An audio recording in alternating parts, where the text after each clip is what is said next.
De médico e louco, todo mundo tem um pouco. Vamos falar sobre como acondicionar os medicamentos da melhor forma possível e como utilizá-los. Bem-vindos ao Olho Clínico com o Dr. Fernando Gomes e hoje o assunto é com ele, Jamar Tejada, farmacêutico, naturopata, especialista em homeopatia, com 10 pós-graduações na área de farmácia e ciências homeopáticas. Muito bem-vindo, viu, Jamar? Eu que te agradeço, espero ajudar o povo, né, a fazer um tratamento da forma certa, que hoje a gente vê muitas pessoas fazendo tratamento a longo prazo, achando que está tudo da melhor forma possível, quando está prejudicando ainda mais a sua saúde. Jamar, olha só, antes de mais nada, eu queria que você explicasse de uma forma bem ampla. As pessoas que estão escutando a gente aqui, elas sabem que existem tratamentos que são classificados como alopatia e homeopatia. Qual que é a diferença? É toda. E tem ainda a fitoterapia, né? Quando a gente faz um tratamento, fala de tratamento alopático, a gente está falando de medicamentos que têm uma estrutura mais química, né? Quando a gente fala de fitoterápico, são medicamentos que são a base de plantas. E homeopáticos, ele já entra numa outra classificação que seria tipo uma ciência baseada na física quântica. Então são áreas bem diferentes, né? Obviamente um pode interferir no tratamento do outro, e sobre isso a gente pode falar hoje. Sim, vamos falar sobre isso, e principalmente porque, independente da forma de tratamento, muitas vezes ele é oferecido em comprimidos, em cápsulas, enfim, e você tem uma formação farmacêutica super importante para a gente desmistificar e explicar para todo mundo.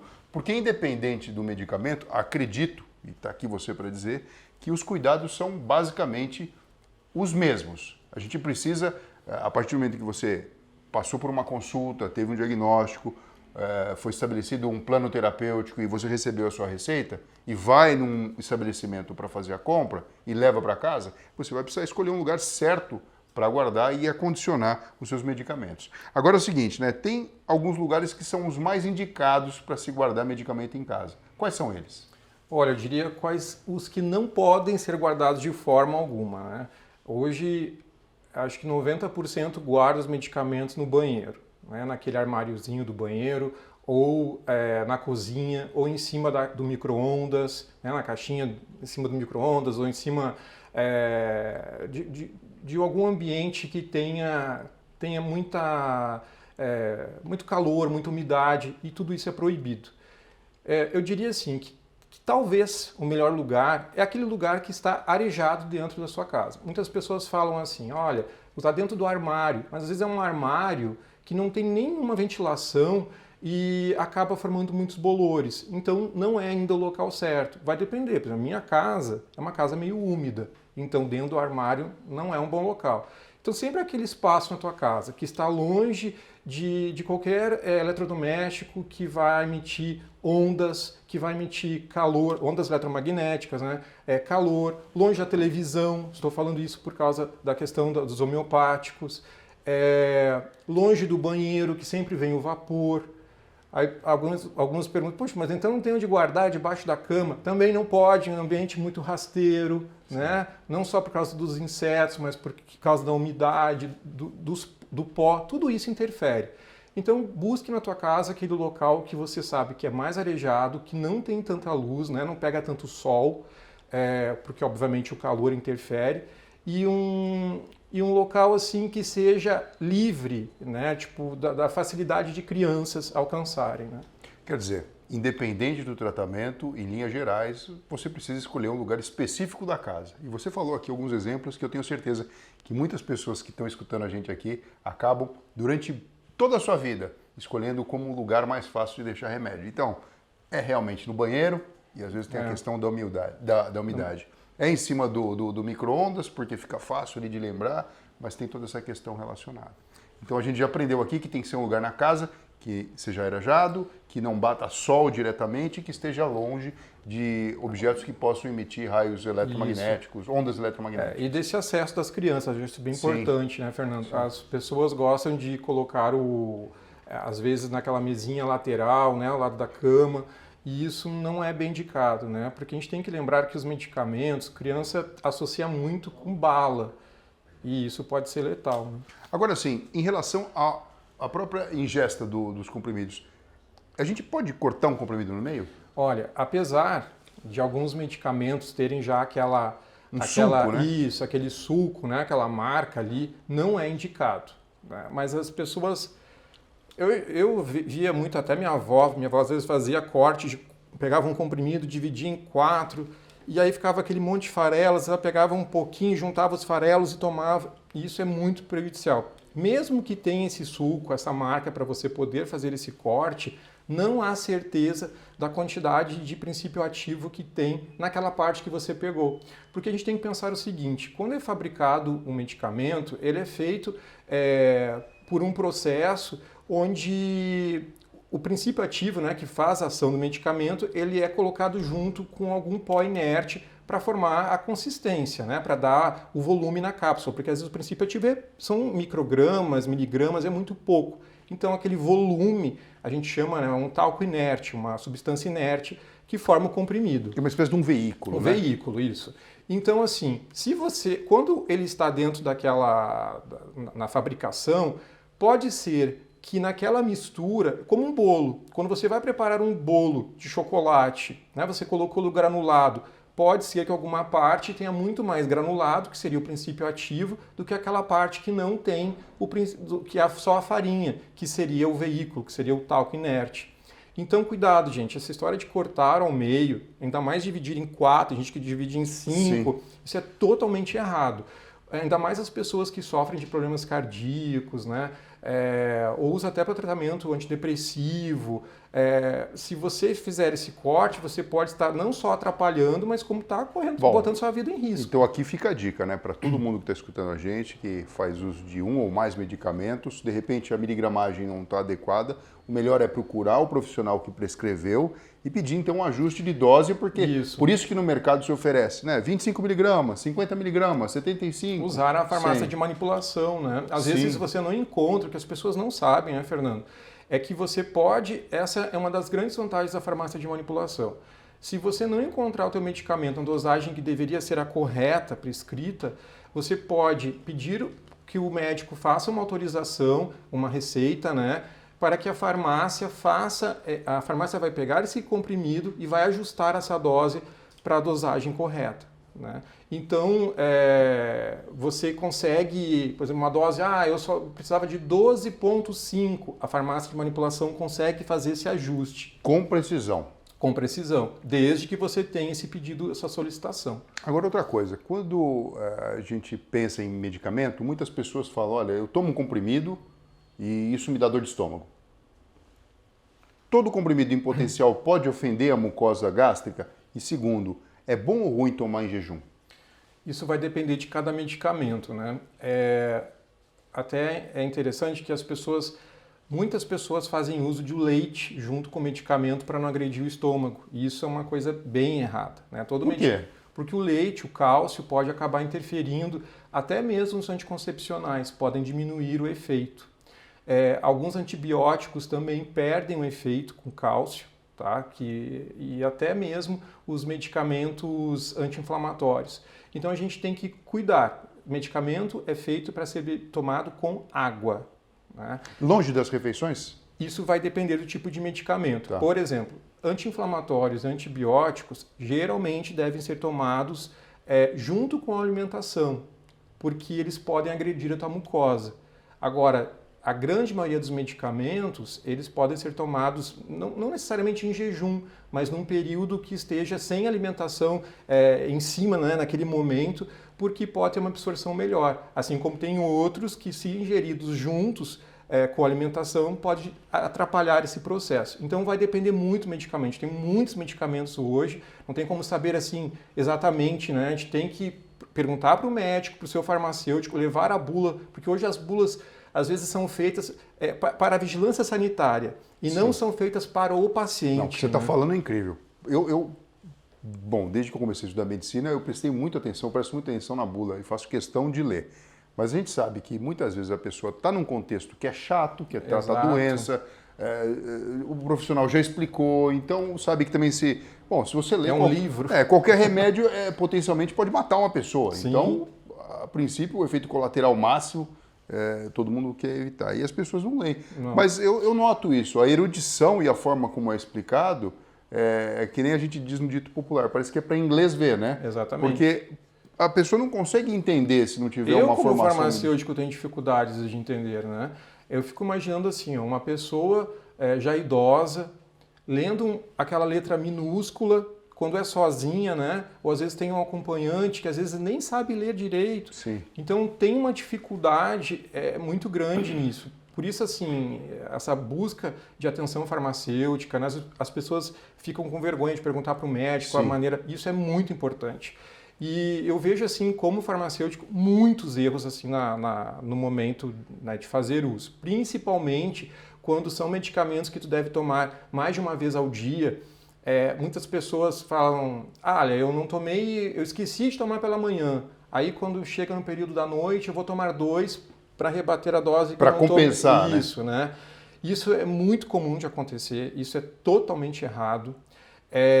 Eu vejo também quanto a condicionamento, né, de medicamentos. As pessoas que tomam muitos medicamentos, elas acabam pegando uma caixinha e aí colocam os medicamentos todos ali dentro, não tem uma identificação, até porque são todos parecidos, às vezes tudo branquinho, às vezes tudo vermelhinho, coloca tudo ali e não sabe qual foi que tomou. Então, por mais chato que seja, é importante, eu sempre oriento assim, as pessoas, não só idosos, né, mas você fazer realmente uma planilha daquilo que você tomou. Né?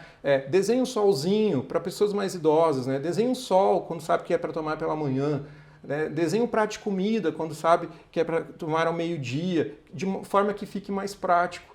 Porque eu vejo muitos erros de superdosagem, porque acabam repetindo o medicamento mais de uma vez, principalmente pessoas idosas que tomam medicamentos né, para tratar disritmias. Então, tu imagina só, Sim, tu acaba tendo uma hipertensão ou uma hipotensão e tudo isso pode levar a óbito. Agora sim, uma outra cena do cotidiano, tá? Então a pessoa fez lá um tratamento de sinusite. Aí teria que tomar um antibiótico por, sei lá, 2 semanas. Quando vai na farmácia, estou falando de alopatia, às vezes vem a venda comercial de tal maneira que sobram 2 ou 3 comprimidos. A pessoa fica com dó de jogar fora e deixa ali dentro da caixinha onde guarda a farmácia de casa. Perfeito. O tempo passou, de repente abriu um quadro semelhante, bateu um papo com o médico, vai na consulta no dia seguinte, mas já fala, olha, se eu tiver aquele remédio, o quadro clínico é o mesmo, posso talvez já começar? Às vezes até na pediatria pode dar. Aí o médico vai lá e se tem sentido, fala, não, sim, pode começar, já vem na consulta amanhã. Aí a pessoa vai e pega a caixinha. Chega lá, olha, está vencido, mas o aspecto está ótimo. Não deixou no banheiro, não deixou em cima do micro-ondas, não deixou embaixo da cama, está num lugar arejado e tudo bacana. Não tem mofo, não tem nada. Pode tomar? Isso é o que você está achando porque você não tem um microscópio. E assim, 2 erros aí. Primeiro, quando as pessoas cortam um tratamento, por exemplo, antibiótico, né, que quase nunca dá certo a contagem daquilo que você compra pelo tempo de tratamento. Sim, até parece que na verdade é feito de propósito para você comprar uma situação. Parece não, né? Geralmente são, né? Então, a pessoa começa a fazer uso, vamos supor, eu tenho que usar 5 dias de antibiótico. Aí ele só tinha 3 comprimidos. Ele tomou o primeiro, se sentiu, já no outro dia já se sentiu melhor, no segundo dia ok, no terceiro que ele ainda tinha tomou, estou bem, não preciso mais tomar os outros 2, não tem que ir atrás de receita. Isso é um grande problema, tá? Porque quando você não faz o tempo correto do uso, principalmente antibióticos, você está fazendo com que essas bactérias elas tomam vantagem dentro do organismo. Ela já entende até que ponto elas são, assim, elas podem se defender, né? Então, as bactérias têm essa inteligência, né, de mudar a nomenclatura, vamos dizer assim, para se adaptar ao medicamento. Então, cuidado. Tá? Se você foi prescrito 5 dias de tratamento, são 5 dias de tratamento. Não são 6, não são 4. Então, exato. você seleciona a flora e pode ser um problema, né? E se bem, até tem alguns estudos que falam, né, que o uso de antibióticos deveria ser bem maior do que o prescrito geralmente, que a gente está acostumado a ver os tratamentos até 5 dias ou até uma semana no máximo, e tem alguns estudos que falam que deveria ser esse tratamento até mais longo. Eu particularmente como farmacêutico, né, acho que vem bem antibióticos em alguns casos, mas a gente não pode esquecer que os antibióticos atrapalham todo o desenvolvimento também das bactérias positivas. Então, sempre que você for fazer uso de um antibiótico, procura o teu médico se informar se você não deveria fazer junto o tratamento com probiótico, porque o antibio é ante a vida e o probiótico você vai tomar para melhorar a qualidade dessas bactérias que foram destruídas com o teu antibiótico, as boas e as ruins. Agora, então viu a caixinha, está vencido, esquece. Esquece. Joga fora, Esquece. corre para a farmácia, vai na consulta, pega a receita. Eu recebo esse tipo, vários amigos sempre me ligam, né, pacientes, falam, Jamar, mas tá vencido, mas ainda tá bom, né? Não tá com bolor. Assim, não é assim que funciona, tá, gente? Medicamento não é só o que você está olhando. A gente não consegue ter essa visão, né, do Thundercats além do alcance, né? Tu não sabe o que bactéria que está interagindo ali. E às vezes essa questão, as pessoas, poxa, mas tem conservante em medicamento. Ok, tem, mas conservante também tem um limite. Se você guarda, principalmente no banheiro, que está com esse vapor, óbvio que você perdeu, né? Agora sim, uma pergunta também bem especial e da realidade de todo mundo. Você vai na farmácia, foi prescrito um remédio para você. Você pede o medicamento pelo princípio ativo. Vem uma lista similar, genérico, o que realmente é o primeiro ali, que é o que foi desenvolvido por uma determinada farmacêutica. Tem diferença? O genérico é igual? Como é que a gente tem que pensar? Porque assim, a diferença existe, no bolso existe. Mas e na prática? Olha, todos esses medicamentos, tanto o similar quanto o genérico, quanto o original, né, que a gente chama, eles passaram por testes, né, pela vigilância sanitária para serem aprovados. Então, a gente não pode dizer assim, poxa, mas o similar não tem a mesma qualidade. Se recebeu a aprovação da Anvisa, é para a gente acreditar que ele tenha o mesmo efeito. Então, realmente, a questão do bolso pesa. Mas se você for indicado um genérico, eu sempre tento usar aqueles medicamentos que a gente conhece, os laboratórios, que são laboratórios mais, não mais famosos, né? Mas são mais conhecidos, consagrados, né? Não que isso seja, não é resposta também de melhor medicamento. Não, eu entendo, porque assim, se está na gôndola da farmácia é porque passou por uma certificação. Exato. Que não é a nossa opinião de profissional da área da saúde, ou opinião da própria população, enfim, tem um protocolo. E né? tem muito essa questão psicológica. Eu digo isso para tranquilizar as pessoas. Sim, porque tem muito, as pessoas acham assim, mas ele é mais caro porque faz mais efeito. E não é assim que funciona. Sim, tá? sim. O preço não é fator determinante da qualidade de um medicamento, de forma alguma. Agora sim, todo medicamento ele pode ser manipulado porque existem diversos tipos de receita. Então tem a receita simples, tem o receituário especial, tem aquele outro receituário que é controlado, a receita amarela. Não vou nem falar o nome dos medicamentos, mas assim, você não compra qualquer remédio com qualquer receita.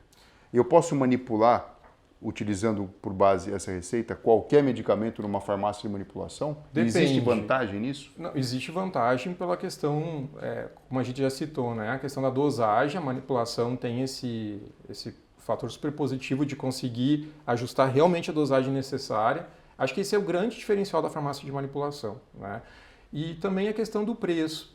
Mas depende, tipo, eu posso levar uma receita de um medicamento original, né? Levei de um grande laboratório que o médico me prescreveu. Numa manipulação, quero manipular. Não, isso não pode fazer. Só se o médico utilizar na receita o nome do princípio ativo. Se a farmácia, se esse medicamento é disponível, né, no princípio ativo, que seria um similar, se eu conseguisse fazer esse similar na manipulação, ok. Mas se a partir do momento que você receber uma receita com o nome original, aí é só drogaria. Jamari, falando um pouquinho mais sobre a questão da naturopatia, todo chá ele pode ser utilizado de maneira indiscriminada?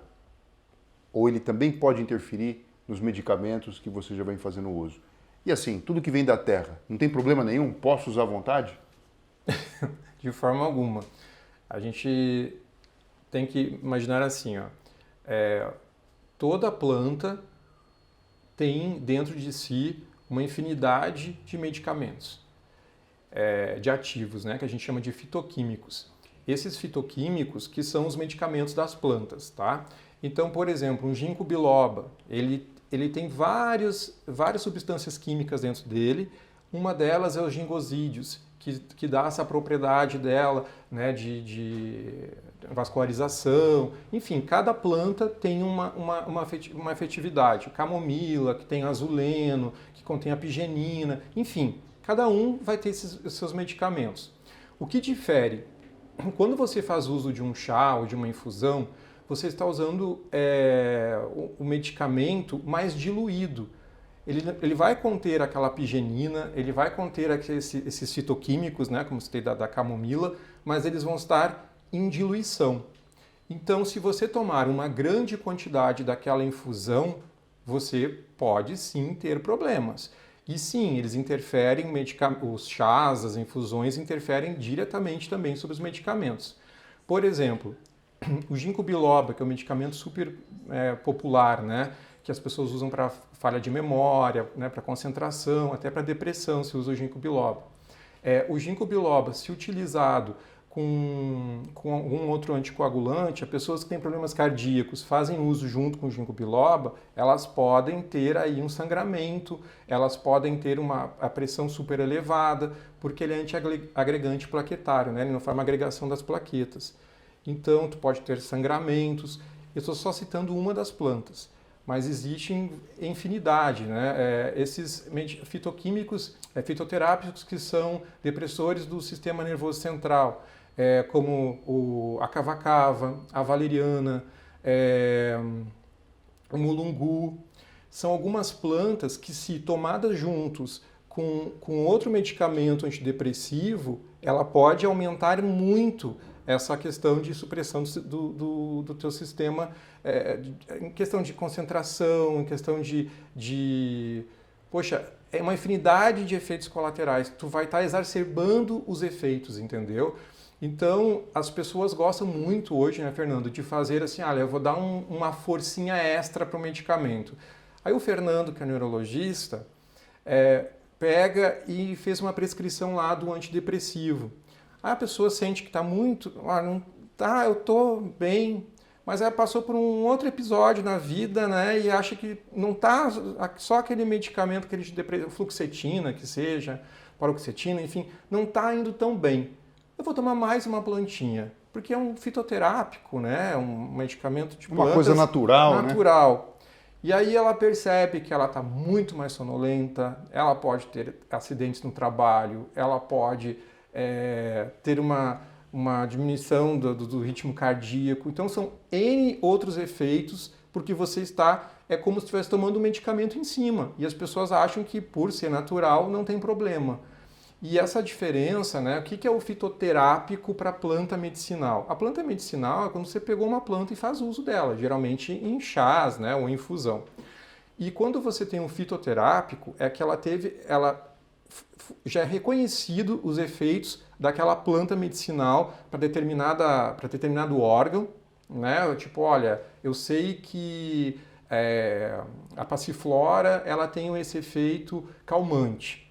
Então, a gente vai pegar essa passiflora e transformar a parte aérea dela X, das folhas que tem maior concentração. Então isso é um fitoterápico. Eu vou pegar a folha, vou passar por um processo na fabricação, de industrialização, tanto de limpeza, né, dessa planta, higienização completa e tal. Fiz todo um processo de retirada dos fitonutrientes e transformei ela num medicamento fitoterápico. Então, essa é a diferença. A gente pode dizer assim, que a planta medicinal é mais ou menos a planta in natura. E quando fala de fitoterápico, essa planta passou por todo um processo para chegar numa dosagem, num processo medicamentoso mais formal, né? Independente do que a gente esteja falando aqui, isso pode interferir no tratamento estabelecido.